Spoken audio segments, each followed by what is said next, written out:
Hello, আসসালামু আলাইকুম। কেমন আছেন সবাই? আশা করি সবাই ভালো আছেন। আলহামদুলিল্লাহ আমি ভালো আছি। আমার এই ভিডিও যদি আপনাদের ভালো লাগে লাইক দিবেন, শেয়ার করবেন এবং আমাকে ফলো করবেন। আর ইউটিউব থেকে দেখলে সাবস্ক্রাইব করবেন। যারা নেশা অথবা অন্যান্য শাক খেতে চায় না তারা খুব সহজে এইভাবে পাকোড়া বানাই দিলে গরম ভাতের সাথেও খুব সহজে খেয়ে নিতে পারবে। এটা এতটা মজার হয়। এবার যাব মূল রেসিপিতে। কলমি শাকের পাতা দিয়ে আজকে পাকোড়া বানাবো। এই যে আমি এখানে পাতাগুলো এরকম ডাটা ফেলে দিয়ে শুধু পাতাগুলো নিয়েছি, এগুলো ধুয়ে পরিষ্কার করে নিয়েছি, ডাটাটা আমি ফের বাদ দিয়েছি। এবার আমি এগুলা কেটে দিব। কলমি শাকগুলো আমি এরকম ছোটো ছোটো কেটে নিয়েছি।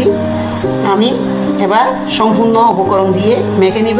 এখানে কেটে রাখা কিছু পেঁয়াজ দিয়ে দিলাম, দিয়ে দিচ্ছি কাঁচামরিচ 5-6টা ছোটো ছোটো টুকরা করে নিয়েছি, দিয়ে দিচ্ছি রসুন বাটা 1 টেবিল চামচ, দিয়ে দিচ্ছি আদা বাটা 1 চা চামচ, দিয়ে দিচ্ছি হলুদের গুঁড়া 1 চা চামচ, লাল মরিচের গুঁড়া 1 চা চামচ, চালটা আপনারা আপনাদের পছন্দ মতো দিবেন, দিয়ে দিচ্ছি ভাজা জিরার গুঁড়া 1 চা চামচ। এবার পরিমাণ মতো লবণ দিয়ে দিচ্ছি, আমি 1 চা চামচ দিয়েছি। হাত দিয়ে মেখে নিব। হাত দিয়ে আমি মেখে নিয়েছি। এবার দিয়ে দিচ্ছি চালের গুঁড়া, মেখে নিব। চালের গুঁড়া দিলে পাকোড়াটা খেতে মচমচে হয়।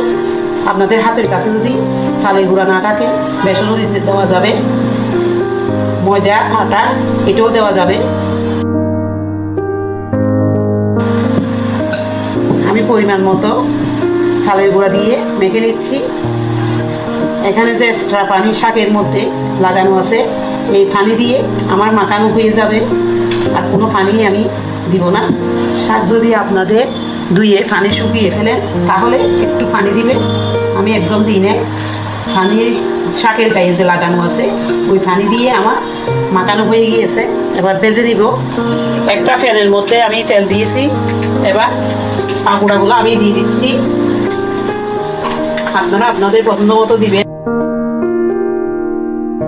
এবার পাকোড়াগুলো আমি উল্টিয়ে দিচ্ছি, উল্টে পাল্টে ভেজে নিব।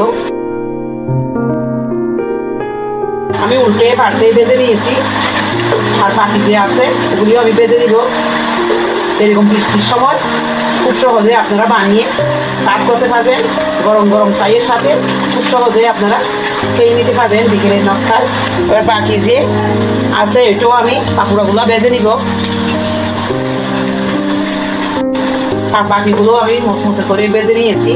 এবার উঠিয়ে নিব। যারা শাক খেতে চায় না তারাও খুব সহজে এই শাকের পাকোড়া দিয়ে গরম ভাতের সাথে খেতে পারবে। অসম্ভব মজার হয়। বিকেলের নাস্তাও আপনারা খুব সহজে এভাবে বানিয়ে দিতে পারবে। আশা করি সবাই ভালো থাকবে। আল্লাহ হাফেজ।